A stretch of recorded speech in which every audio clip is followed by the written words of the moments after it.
Hola, hola, muy buenas tardes, saludándoles de las instalaciones de Magnética en el 107.1 de FM y transmitiendo desde el punto más alto de San Luis Potosí, México. Bienvenidos a Coposit Radio, programa del Consejo Potosino de Ciencia y Tecnología. Yo soy Edgar Jiménez y esperando que tenga un día muy productivo. Hoy amaneció helando aquí en San Luis Potosí y bueno, en varias partes de la República. Que bueno, abríguese muy bien, ya obviamente los chicos, ya las escuelas están saliendo de vacaciones. Yo sé que anda todo el mundo con los festivales de cierre, con las posadas y bueno, esa campaña eterna de que si bebe, que si bueno, se pasa un poquito de las copas en la fiesta, pues no maneje. Pues de verdad hay que hacer caso a todas estas indicaciones y recomendaciones que nos hacen las autoridades. ¿Por qué? Porque nos esperan en casa, a otros también los esperan en casa, así que tengamos mucho cuidado. También algo que creo que veo muy positivo es tener esta consideración sobre todo de la cuestión de la pirotecnia, pues tanto para animales como para niños autistas, como para chicos con algunas discapacidades que precisamente pues les afectan. Así que disfrutemos de estas fiestas sin rebasar los límites de los otros y de verdad vivir en familia y hacer una reflexión sin importar de la fe de la cual usted profese, pues bueno, vivir siempre en unión familiar, que eso es lo positivo. Hoy tendremos una gran invitada, estará con nosotros la doctora Oresta López Pérez. Cheque nada más usted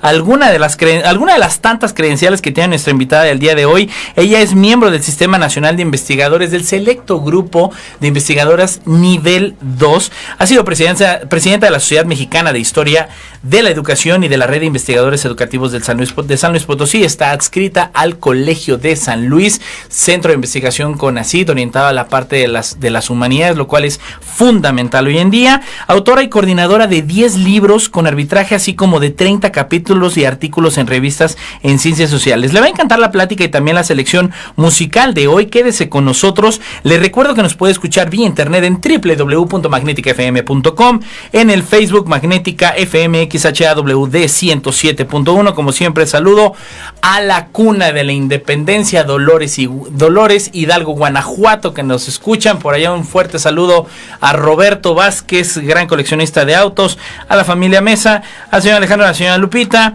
También saludo a Alex, a Sofía y a Alejandra Hernández, que siempre nos están sintonizando como cada miércoles. Quédese con nosotros en esta hora llena de conocimiento y para ello vámonos a las efemérides de la semana. Efemérides del 15 al 21 de diciembre de 2019. 15 de diciembre, 1832. Nace el ingeniero y arquitecto francés Gustave Eiffel, creador de la famosa torre que lleva su nombre, la cual se construyó para la Exposición Universal de 1889 en París.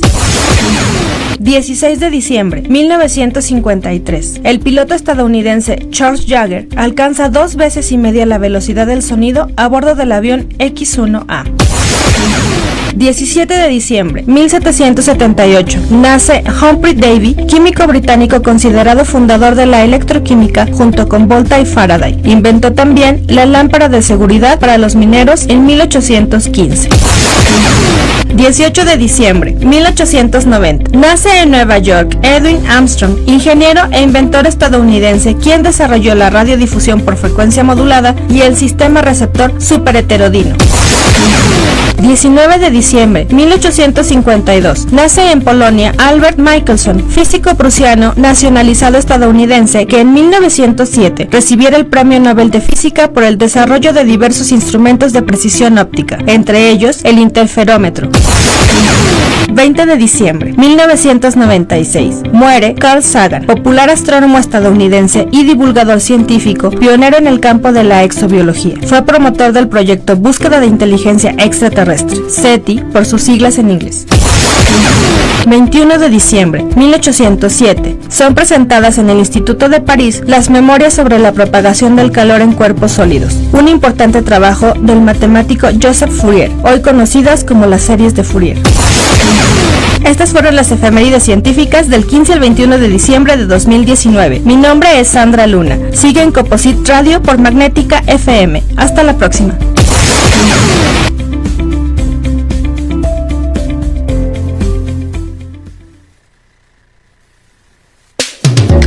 Estamos de vuelta y bueno, quiero dar la más cordial bienvenida a la doctora Oresta López Pérez. Doctora, bienvenida, buenas tardes. Buenas tardes. Un gusto tenerla aquí en el programa y bueno, yo creo que también algo que va a sonar luego raro, porque el cliché generalmente es de que cuando escuchamos la palabra laboratorio, se piensa que es así como que un laboratorio de ciencias duras, con matraces y bueno, con equipo de laboratorio, pero también existen laboratorios orientados a la parte humanística, a la parte social, a las artes. Entonces yo quisiera arrancar con este tema que bueno, el Colegio de San Luis cuenta con el Laboratorio de Investigación, Género, Interculturalidad y Derechos Humanos. ¿De qué trata esto, doctora? Bueno, pues efectivamente el laboratorio es un espacio académico interdisciplinario más flexible que las disciplinas, que las áreas de departamentos organizados por disciplinas, por los programas disciplinarios. Yeah. Entonces, fue realmente a partir de los temas de violencia que nos aquejan, claro, que veíamos que era difícil hacerlo desde el programa, solamente desde un programa como el programa de historia donde yo estoy adscrita. Yo soy historiadora y antropóloga, entonces soy más interdisciplinaria. Entonces la creación del laboratorio con esta flexibilidad permite hacer cosas más creativas, y yo buscaba crear un espacio más creativo y que permita mayores encuentros con la sociedad. Y de 2017 para acá hemos estado trabajando, generando otro tipo de materiales educativos para prevenir violencia. Hemos estado generando diálogos más diversos. Uh-huh. Incluimos, por ejemplo, profesionales indígenas como becarios, y hemos generado ya material educativo para prevenir violencia en idiomas indígenas, pero también en inglés, en español, en fin, en 5 idiomas tenemos materiales. Y lo hacemos con metodologías colaborativas, es decir, invitamos a las personas que son los actores sociales, como este es el caso de este material que hicimos, que se llama Los Sueños de Porfiria, que lo pueden buscar en YouTube. Okay. Y que es para prevenir violencia con perspectiva de género y desde una perspectiva indígena. Entonces, estos temas se entrecruzan y el laboratorio permite hacerlos visibles y trabajarlos en formas más creativas, más amplias, más directas con la sociedad. Claro, y que bueno, en este sentido, aquí yo creo que lo más interesante y rescatar, que hablando precisamente de la cuestión de violencia, sobre todo de género, que bueno, afortunadamente yo creo que sí aplaudo el hecho de que por fin ya fue eje central en la agenda pública, porque vamos, esto no es nuevo, o sea, la cuestión de género no tiene nada de novedad, pero el problema es que yo creo que no estaba bajo los reflectores en donde debía de estar para la atención, porque no sé, hay algunas cuestiones culturales que nos obedecen, pero bueno, en ese sentido creo que ha sido muy positivo también que se oriente. Ahora, algo que también yo quisiera preguntarle al laboratorio, pues bueno, no nada más trabajan historiadores, ¿no? Es multidisciplinar, no. Y tienen que trabajar, pues bueno, hasta de ciencias duras, quizá.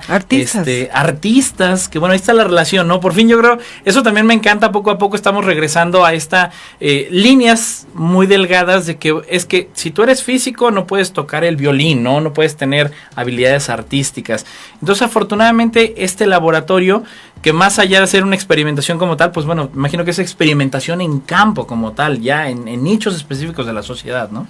Bueno, hacemos investigaciones que ofrecen datos duros, uh-huh, que trabajan nuevas metodologías para temas donde lo conceptual es un gran reto, ¿no? Las violencias. Definirlos. Las violencias en sí, cada ciudadano que nos escucha ahorita, sí, creo que se preguntará cómo parar la violencia. Entonces hay un espacio académico que también se lo pregunta, que lo investiga, que indaga las teorías que están manejando en otros países para parar las violencias contra las mujeres, analizar las experiencias que se tienen a nivel de política pública, a nivel de sociedades civiles en el mundo, y también vincularnos con el feminismo. Hay un feminismo, por ejemplo, aquí en San Luis Potosí, universitario, muy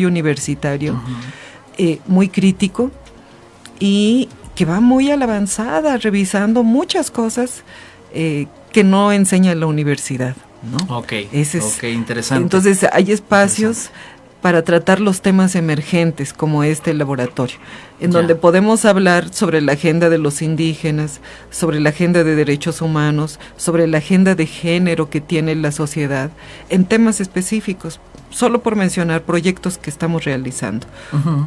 hicimos un diagnóstico estatal sobre la violencia contra las mujeres, que ofreció datos estadísticos de los tipos y modalidades de violencia que hay en 20 municipios de San Luis Potosí, 6 de ellos con alerta de violencia de género y 14 con violencias emergentes. Los resultados de este estudio se están llevando ahora a esos municipios y a más en la modalidad de teatro, por ejemplo. Ya. Fíjense, además de que salen 2 libros, un libro estadístico digital, un sitio web que ustedes pueden consultar, que está en la página del colegio, con estos resultados a la vista pública de todos los que requieren la información, pero para la gente que tiene, la gente de las comunidades que no lee libros. O no le llega la tecnología como tal, ¿no? Está llegando el teatro. Maravilloso, y bueno, qué mejor manera yo creo de transmitirlo, ¿no? Que bueno, estamos iniciando apenas el programa, un gusto, saludo a Raquel Pérez también que se nos une aquí en el programa, y bueno, déjeme decirle, yo creo que la selección musical que nos trae la doctora Oresta el día de hoy, de verdad una chulada, porque también trae un sentido y un trasfondo del sentido humano como tal, que es lo que debemos de valorar y es lo que nos transmite principalmente la música, y así debemos de vivirla. Vámonos y los dejamos con una de las canciones más románticas de esta banda irlandesa que pisó formalmente los escenarios en 1989 y a partir de ahí nunca dejó de brillar. Si bien dejaron los escenarios por un breve periodo de tiempo, del año 2003 al 2009, esta agrupación que la encabeza Dolores O'Riordan murió el 15 de enero del 2018 apenas, sigue dando de qué hablar por su pop rock alternativo, sonidos que incorporan metal y post-punk de una forma melódica en una carrera muy sólida. Los dejamos con Dreams de Cranberries. Volvemos. Estamos de vuelta aquí en Composite Radio y le damos nuevamente la bienvenida que nos acompaña esta tarde a la doctora Oresta López. Yo nada más le quiero recordar, cuídese mucho, nada de andar texteando ahorita ahí en el coche, cuidado. Yo sé que ahorita están ya las compras de pánico, ya empiezan a correr y que la comida y que la cena para el próximo martes es ya la Nochebuena, así que cuídese mucho. Ya si todavía está recogiendo niños en la escuela, tengan mucho cuidado y gracias por continuar en la mejor estación juvenilmente clásica, Magnética FM. Y bueno, como le comentaba, estamos con la doctora Oresta López Pérez. Ella es adscrita al Colegio de San Luis, pero también un elemento fundamental de lo que nos hablaba la doctora de la actividad que tiene el Laboratorio de Investigación Género, Interculturalidad y Derechos Humanos. Pues también, doctora, hablábamos ahorita en la parte del corte, pues bueno, esta situación de la violencia de género, pero algo que me gustaría también contextualizar a nuestro auditorio es que más allá de lo que se vive de violencia de género, pues en las grandes urbes, en ciudades, pues ya como San Luis Potosí, que ya estamos hablando que hay una zona metropolitana en San Luis Potosí, no es el mismo San Luis de hace 15, 20 años, que uno podía andar en la noche y sabía que no iban a asaltar en el restaurante. Ahorita entra alguien así medio sospechoso y piensa que ya también lo van a asaltar a uno, ¿no? Pero me gustaría que habláramos también de cuál es el estatus precisamente de esa violencia de género que existe en los municipios, al interior, porque como usted bien decía, llevaban el teatro, ya llevaban la traducción de una investigación a impactar precisamente en estos grupos. Pero bueno, ¿en qué estatus estamos ahorita? Que a pesar de que tanta campaña que hay, luego yo veo que las cifras pues como que no bajan. ¿Qué está pasando sobre todo al interior del estado, doctora? Bueno, es importante decir que nuestro estudio nos ayuda a ver, cuando menos en 20 municipios, qué tipo de violencias se ejercen. Y por ejemplo, en la zona huasteca encontramos más alta la violencia obstétrica y también coincide con los datos de Naciones Unidas que para el caso de México, en las regiones indígenas es donde hay más mortalidad materna e infantil. Entonces aquí hay un reto muy específico, ¿no? Claro, de cómo claro. Un reto intercultural. Cuando la paciente habla otro idioma y no puede comunicar lo que ella siente o cómo es su cultura para el embarazo, el médico tiene que tener esa sensibilidad. Es decir, la sociedad, los profesionistas que se preparen más, pueden parar violencia contra las mujeres. ¿Sí? Si los policías o miembros de seguridad, funcionarios diversos del sector salud, educativo, comprenden el contexto de las mujeres, por ejemplo, rurales, indígenas, comprende lo que significa para una niña nacer en una comunidad pobre, hablar un idioma que no lo habla mucha gente, un idioma que es un minoritario en el contexto nacional, y ser pobre, ser niña, y además vivir en una comunidad aislada, es cuando menos esos 3 factores muestran la vulnerabilidad de esa niña. Y al Estado le corresponde proteger a estas niñas a través de las instituciones, sea el sistema educativo, sea el sector salud, sea el sistema de seguridad, sean las autoridades de las comunidades, ¿sí? Claro. Y la sociedad en su conjunto, la sociedad civil, debe estar muy claro que mientras nosotros sigamos vulnerabilizando a las mujeres por ser mujeres, y además a las más pobres, a las más frágiles, ¿sí?, generamos una mayor desigualdad. La mayor desigualdad genera mayor violencia, más tipos de violencia, más infelicidad, más pobreza, y una sociedad mucho más pobre e infeliz. ¿Para qué la queremos, no? Claro. Entonces, claro, el valor que tiene promover la igualdad tiene que ver con promover la felicidad. Así es. Los países más felices del mundo, como Finlandia, por ejemplo, y los países nórdicos de Europa, son los que tienen mayor igualdad. A más mujeres en los gobiernos, a más mujeres dirigiendo empresas, a más mujeres participando del gobierno, de las decisiones. Claro. Y protegiendo a las niñas, garantizando que cambie esas asimetrías históricas, porque aquí estamos hablando de asimetrías históricas que requieren acciones afirmativas. Uh-huh. Eso es muy importante que lo tengan claro los funcionarios, y eso tendría que verse en cada uno de los municipios donde sigue habiendo feminicidios, en donde sigue habiendo violencia sexual y física muy marcada. Tenemos municipios donde Matehuala, por ejemplo, salió en el estudio con muy alta violencia sexual. Ahí, estos estudios que hemos puesto en manos de las autoridades tendrían que servirles para pensar por qué Matehuala tiene muy alta violencia sexual y qué están haciendo en las escuelas, qué están haciendo en la capacitación de servicio de personal de seguridad del gobierno mismo. Claro, ¿no? Claro. Pero San Luis Potosí, el municipio de San Luis Potosí, sigue siendo el que tiene más feminicidios.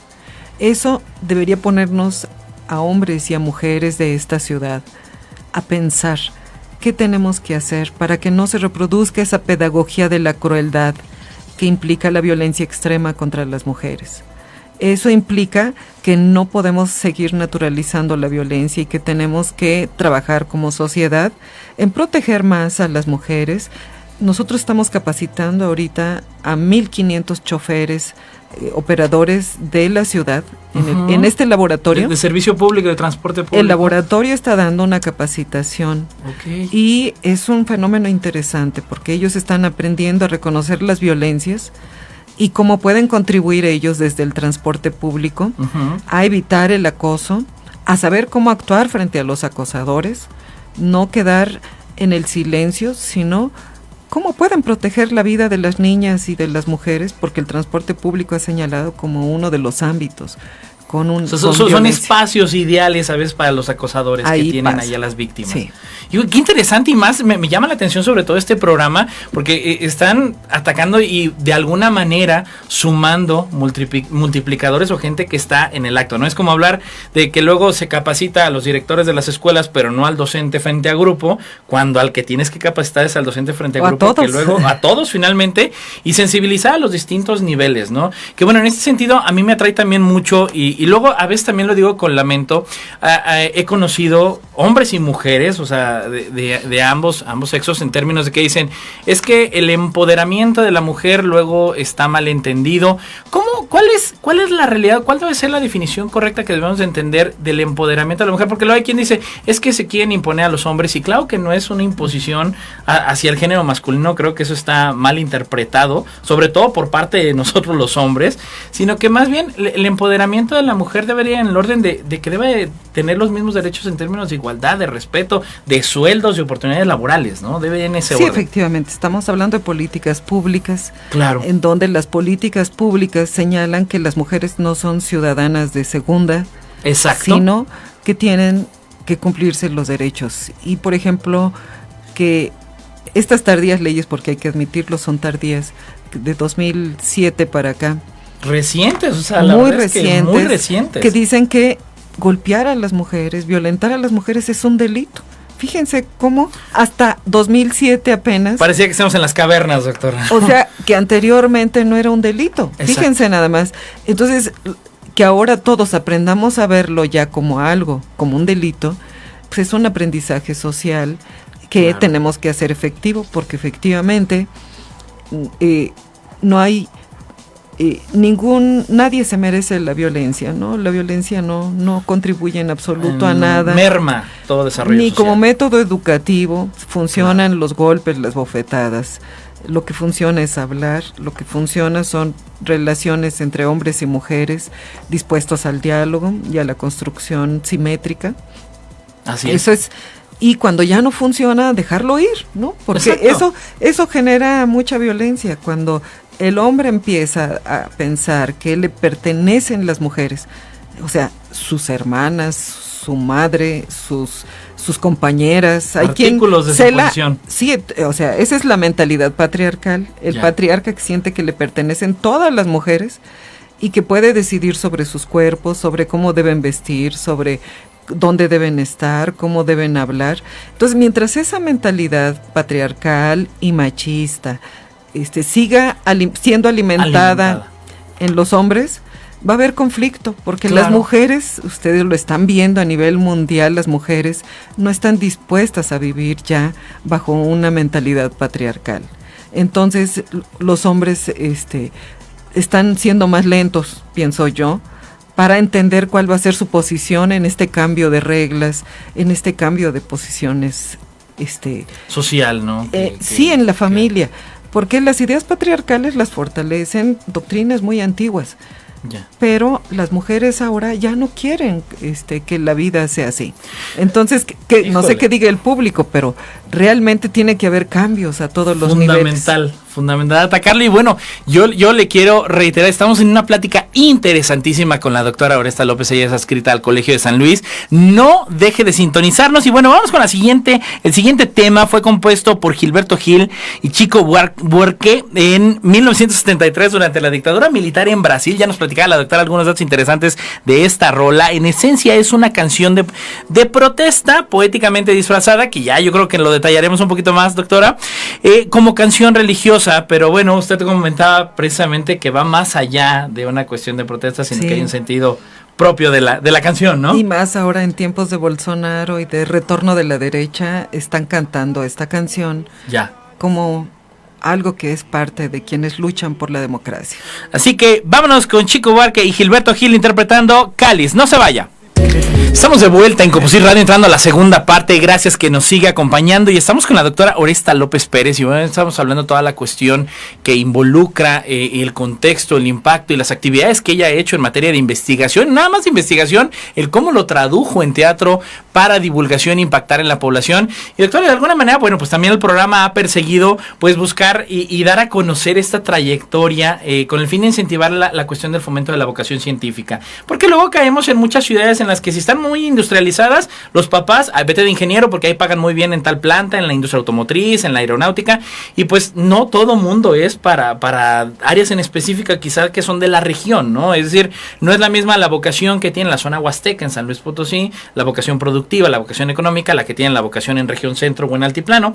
Y bueno, pues de alguna manera siempre platicamos aquí en el programa estos orígenes de en qué momento usted decide pues estudiar historia, en qué momento se decide por estudiar la licenciatura, cómo era este contexto, en qué momento usted se define que sea en bachillerato de secundaria, el decidirse por estudiar lo social. Bueno, yo decidí estudiar historia porque yo tengo además en mi juventud, en mi más primera juventud. Está joven la doctora. Yo inicialmente fui maestra de primaria. Okay. Como maestra de primaria yo me convertí en disidente del magisterio. Yo fui una luchadora social de los primeros maestros porque no pagaban los salarios de los maestros. Okay. Entonces yo empecé siendo maestra de primaria. Y posteriormente, como militante política, me di cuenta que sabía más historia de Vietnam, de Rusia y de otros países. Entonces empecé a estudiar historia en la Escuela Nacional de Antropología. Uh-huh. Y seguí estudiando la historia de los maestros. Yo hago historia de la educación. Después empecé a trabajar a las maestras, porque en los estudios salía que había pocos maestros y muchas maestras. Entonces yo es así como genero posteriormente, un primer libro sobre las maestras rurales de este país, y otro estudio posterior también sobre la educación de las mujeres en el siglo XIX. Okay. Pero yo me acerco a la antropología para estudiar la educación indígena, porque es un tema, yo trabajé cuando era maestra en una región indígena. Entonces, ese sitio donde nosotros, esas primeras experiencias y esas primeras preguntas que nos hacemos, definen mucho nuestras vidas.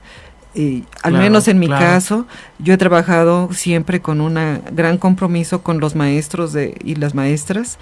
Es así como yo empiezo a trabajar los temas de feminización del magisterio, la antropología de género, hacer estudios de género, que publicamos el primer libro que tiene la historia de las maestras mexicanas. No existía junto con no había miradas, todo era masculino y eran mundos femeninos, son mundos femeninos controlados por varones. Entonces, mi posicionamiento político, mis estudios de género me han llevado a estudiar las violencias. En los momentos en que había más violencia en San Luis Potosí, yo recibí una invitación de CONACYT para aceptar un proyecto que empezara a difundir los protocolos para trabajar la violencia. Yo acepté y fue el primer recurso que recibí para poder trabajar protocolos con 20 instituciones, con funcionarios de 20 instituciones a partir de un diplomado, y posteriormente hacíamos jornadas en el Colegio de San Luis para seguir trabajando el tema, agendas, hacemos una agenda para las mujeres cada año. En esas jornadas que hacemos para prevenir la violencia desde 2012, hacemos estas jornadas regularmente en el Colegio de San Luis. Posteriormente fundamos el laboratorio del que hemos hablado, el cual ha realizado diferentes proyectos materiales educativos, y adicionalmente yo también trabajo como sociedad civil. En la mesa ciudadana que le da seguimiento a la alerta de violencia de género y feminicidio, junto con otras colegas del Refugio Otra Oportunidad, una ex consejera social del Instituto Nacional de las Mujeres, y la maestra Urenda Keletsu Navarro de la Autónoma. Formamos esa mesa que le da seguimiento a la alerta hasta el momento. Que es fundamental y que, bueno, en ese sentido yo ahorita retomando un poquito la parte de los docentes rurales, de comunidades indígenas, yo tengo muy presente un caso y digo, esos héroes anónimos que luego la verdad la gente desconocemos y a veces hasta el mismo sistema magisterial lo desconoce.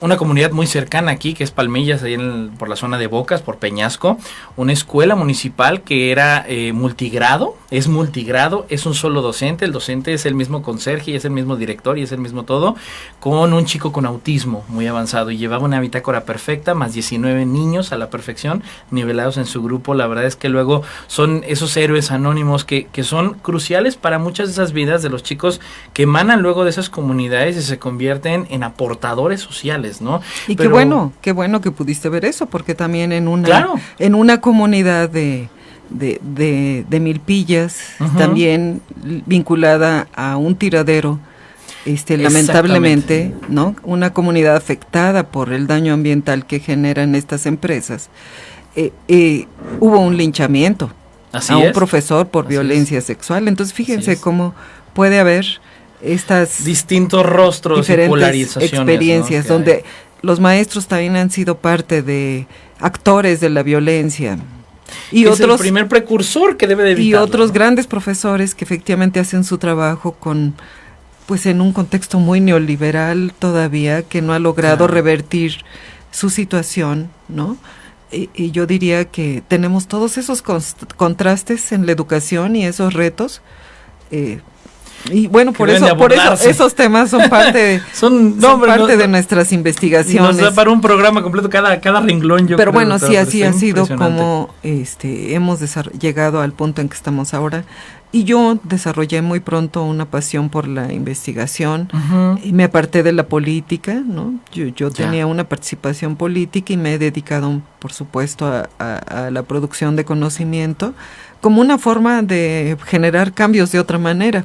Claro. Esa es la verdad. No, y con impactar finalmente con el fundamento del desarrollo de lo que viene a ser la investigación científica, que bueno, también para ser realistas, así como hay luego poca participación de la mujer en la ciencia, porque bueno, las cifras pues ahí van avanzando, pero pues no siguen hay muchos todavía retos. lo que esperábamos, o sea, falta todavía en ese renglón, ¿no? Sí, hay un estudio que se hizo que no había ninguna mujer matemática, por ejemplo, en un periodo en el IPICIT no había una sola mujer ni como postdoctorante, ni como estudiante, ni como profesora, ¿no? Entonces, y es época reciente, doctora. Estamos hablando de los últimos 5 años. Entonces, fíjense, ahí es donde aplican las medidas afirmativas. Cuando una sociedad está consciente de que hay ahí una gran asimetría, dicen, pero es culpa de las mujeres porque las puertas están abiertas, ¿no? No, no es cierto. Las puertas pueden estar abiertas, pero hay contextos de gran desigualdad social, claro, o de acoso hacia las mujeres para desalentarlas de estudiar ingeniería, matemáticas y este tipo de disciplinas. Sí, en áreas principalmente luego de mucha participación de los hombres. Tiene que haber políticas intencionadas para cambiar esa situación. Claro. Eso no va a llegar si no se proponen hacerlo. No, y que bueno, estamos hablando de un entorno académico, es decir, como se diría vulgarmente, pues de gente altamente preparada, y sigue habiendo escenarios, pues hasta de acoso en algunos lugares de alto desarrollo de conocimiento, pues es preocupante, ¿no? No. Lo doctor no da la conciencia de género. Palabra con la que nos vamos y es lo más valioso de verdad que rescato de verdad, doctora, y que bueno, mañana no se le olvide, vamos a estar en YouTube con el programa, síganos aquí también por Magnética en el Facebook, saludo a todos y vámonos con más música. Una de las más bellas canciones de la historia, Aguas de Marzo, es un canto a la vida compuesto por el mismo Tom Jobim en marzo de 1972 y se incluye también en el disco que en 1974 grabaría Elis Regina, una de las más grandes cantantes brasileñas. Elis y Tom consideran el mejor disco de bossa nova de todos los tiempos, a quien escuchamos a continuación. Volvemos. Estamos de vuelta en Coposit Radio y ya estamos entrando a la recta final. De verdad es que con estos temas y con nuestra invitadaza del día de hoy ha sido interesantísimo. Yo creo que de plano nos va a faltar programa. Y bueno, le comento, estamos con la doctora Oresta López Pérez. Ella es adscrita al Colegio de San Luis, que bueno, por ahí también ella es invitada en Brasil en posgrado. Y que bueno, también, doctora, un tema relevante que nosotros debemos de tomar en cuenta es la importancia de que los científicos, de que los investigadores pues también deban de viajar, deban de conocer otras culturas, deban de vincularse, porque luego viene esta crítica en que dicen, no, pues para qué viajan, nomás van y se pasean.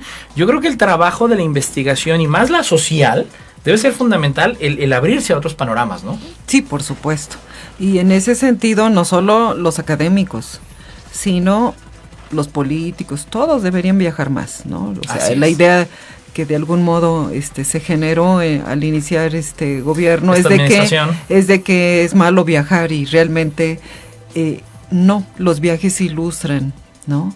El país cerrado hacia el mundo se pierde muchas oportunidades de intercambios, de aprendizajes, de crecimiento que implica el contacto con otras culturas. Así es. Y el investigador tiene que estar en contacto constante con otras redes que piensan sobre su tema para posicionarse, mejorar, comprender las interrelaciones que han existido en los diferentes países. Por ejemplo, en mi caso, yo trabajé la educación rural, la historia de la educación rural, más la educación rural de México de inicios del siglo XX construyó un modelo de educación rural muy poderoso y fue socializado por varios agentes como Gabriela Mistral, que después fue premio Nobel, pero también en Brasil se tomó el modelo para reproducir en Brasil el modelo mexicano. Y eso lo sabemos los historiadores de la educación, lo saben los brasileños, por eso nos invitan a los investigadores, porque nosotros somos una referencia sobre la educación rural mexicana que generó todo un proyecto revolucionario, integral, con reforma agraria, con transformaciones democráticas de las escuelas, con las primeras políticas sociales que se hicieron en este país para el medio rural, en donde las escuelas podían generar mayor igualdad, no solo alfabetizar, sino también desarrollar en los campesinos la música, la salud, la higiene, un conjunto de cosas. Un desarrollo integral. Entonces, si no tenemos contacto, no tenemos memoria también de estos primeros esfuerzos por aprender a unos países de otros. Entonces, claro.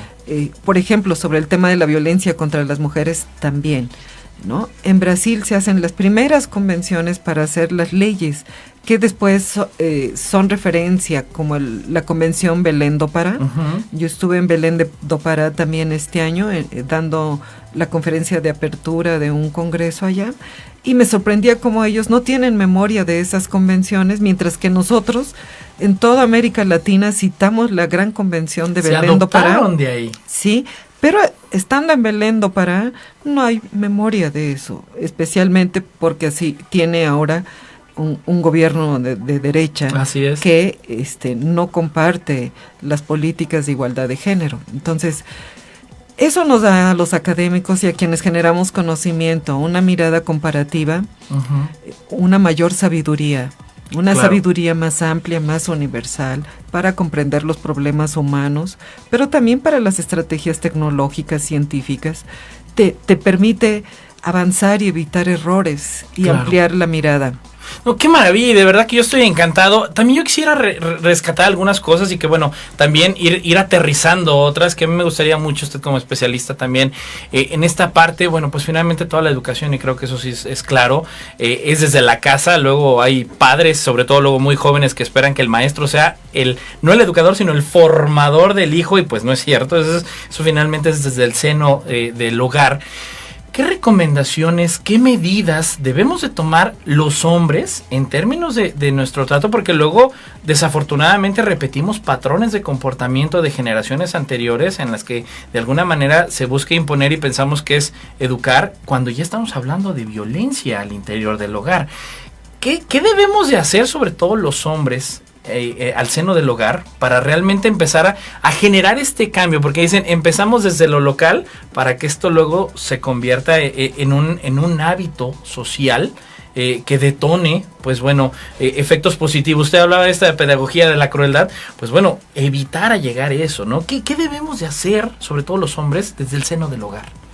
Bueno, en primer lugar, estar conscientes de que hay una gran crisis educativa, y no solo en México, y que por lo tanto a las familias, lo que pasa en las familias es crucial para las personas en México. Es decir, si la familia no genera mayor igualdad, si la familia no enseña a sus hijos a enfrentar adicciones o a enfrentar otras cosas, otros riesgos de la sociedad actual, no está ayudando para nada a estos futuros jóvenes. Entonces, si hay familias que quisieran realmente tomar las riendas de un proyecto familiar que sea más incluyente, más igualitario, que contribuya a ser más justo el mundo con esos seres humanos que trajo al mundo, digamos. Así es. ¿Cómo contribuye la familia? En primero, no pensando que lo que viene de antes siempre estuvo bien. O sea, doña Sara García, Pedro Infante, y todo lo que se vio en la tele, que fue con lo que se divertían nuestros abuelos y nuestros padres, no puede ser ya toda la metodología educativa en las familias. Claro. Eso está bien para divertirse, ¿no? Lo mismo, que los jóvenes ahora aprenden solos, pero aprenden solos muchas cosas que están en los medios, por ejemplo, y la pornografía es ciencia, es ficción. La pornografía que ven los jóvenes no corresponde con la realidad. Entonces, hasta de la sexualidad tienen una idea distorsionada que no corresponde con una sexualidad sana que permita la construcción también de una relación más sólida, más humana con las mujeres. ¿Sí? Entonces, quienes cosifican a las mujeres viendo pornografía, y en las familias también no hay educación sexual, la educación en crisis, la iglesia con muchas críticas también por su falta de autoridad moral que no ha mantenido, que ha perdido y que no ha logrado restablecerse, especialmente porque en los casos de pederastia no han sido consecuentes, sigue habiendo muchos casos de impunidad. En fin, solo por colocar cosas que yo sé que el público sabe, más que yo las estoy colocando sobre la mesa como el entorno en que nuestros jóvenes tienen que crecer. Entonces, ¿qué toca a los padres? tomar las riendas del proyecto educativo. No pedir permiso a los hijos para educarlos.